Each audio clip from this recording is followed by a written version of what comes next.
তো প্রিয় বন্ধুরা, অবশেষে প্রাইমারি শিক্ষকদের জন্য একটা সুখবর আছে। তো জট কাটতে চলেছে প্রাথমিক কর্মরত শিক্ষকদের এ ক্যাটাগরির যোগ্যতা মানে।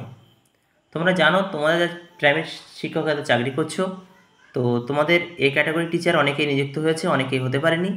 তো সেই বিষয়ে অর্থ দপ্তর থেকে এক বিজ্ঞপ্তিতে জানানো হয়েছে যে 2013 মার্চে স্কুল শিক্ষা দপ্তর এক নির্দেশিকা জারি করে জানিয়েছিল, কোনো শিক্ষক বা শিক্ষিকা নিয়োগের পর যেদিন পিটিটিআই অথবা ডিএলএড 1 বছরের ব্রিজ কোর্স করেছেন সেদিন থেকে তাদের এই ক্যাটাগরি হিসেবে বিবেচনা করা হবে। ভালো করে বুঝে নাও, 2013 মার্চে স্কুল শিক্ষা দপ্তর থেকে এক নির্দেশিকা জারি করেছিল। সেখানে বলা হয়েছিল, যদি কোনো শিক্ষক বা শিক্ষিকা নিয়োগের পর অর্থাৎ তার জয়েনিংয়ের পর পিটিটিআই বা ডিএলএড 1 বছরের ব্রিজ কোর্স করে সেদিন থেকেই তাদের কিন্তু এই ক্যাটাগরি হিসেবে বিবেচনা করা হবে এবং সেদিন থেকে কিন্তু এই ক্যাটাগরি বেতন পাবে। 2010-এর শিক্ষার অধিকার আইন অনুযায়ী নিযুক্ত শিক্ষকদের যোগ্যতামান কম থাকলেও, অর্থাৎ 2010 সালের আগে যারা নিযুক্ত হয়েছিল তাদের শিক্ষাগত যোগ্যতা কম ছিল, তাদের মধ্যে 5 বছরের মধ্যে তা অর্জন করতে হবে। অর্থাৎ ডিএলএড কোর্স বা পিটিটিআই 5 বছরের মধ্যে অর্জন করার কথা বলা হয়েছিল 2010 সালে বা তার আগে যারা নিযুক্ত হয়েছিল। অর্থাৎ 2015-31 মার্চের মধ্যে ক্রাইটেরিয়া পূরণ করার কথা বলা হয়। এদিকে রাজ্যে 2013 সালে নির্দিষ্ট সময়ের 2 বছর আগেই ওই নির্দেশিকা জারি করায় তৈরি হয়েছিল বিভ্রান্তি।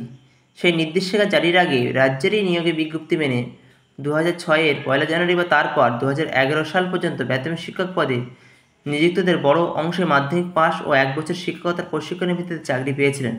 অর্থাৎ 2011 সালের আগ পর্যন্ত তারা কিন্তু সব মাধ্যমিক পাশে প্রাইমারি স্কুলের শিক্ষকতার চাকরি যারা নিযুক্ত হয়েছে তারা জানো ভালোভাবে, এবং তারা 1 বছরের প্রশিক্ষণের সুযোগ পেয়েছিল।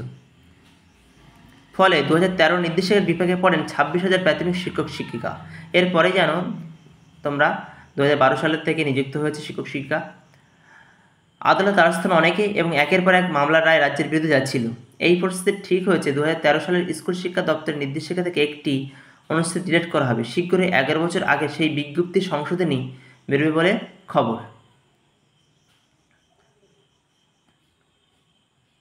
তাহলে বুঝতে পারছো যে বলা হয়েছিল যে 5 বছরের মধ্যে 2 বছরের কোর্স করতে হবে, 1 বছরের ব্রিজ কোর্স করতে হবে, সেটা বাদ দিয়ে যে কোনো কোর্স কিন্তু তারা করতে পারবে। অর্থাৎ বর্তমানে এনএমএস থেকে ডিএলএড যারা করছে তারা কিন্তু, এবং যারা নতুন নির্দেশিকা অনুযায়ী 2024 সালের রেগুলার মোড থেকে যারা ডিএলএড করবে তারাও কিন্তু সমান যোগ্যতার অধিকারী হবে। অর্থাৎ কোর্স করা থাকলে কিন্তু এই ক্যাটাগরির শিক্ষক হিসেবে মান্যতা পাবে এবং সেই অনুযায়ী কিন্তু বেতন পাবে।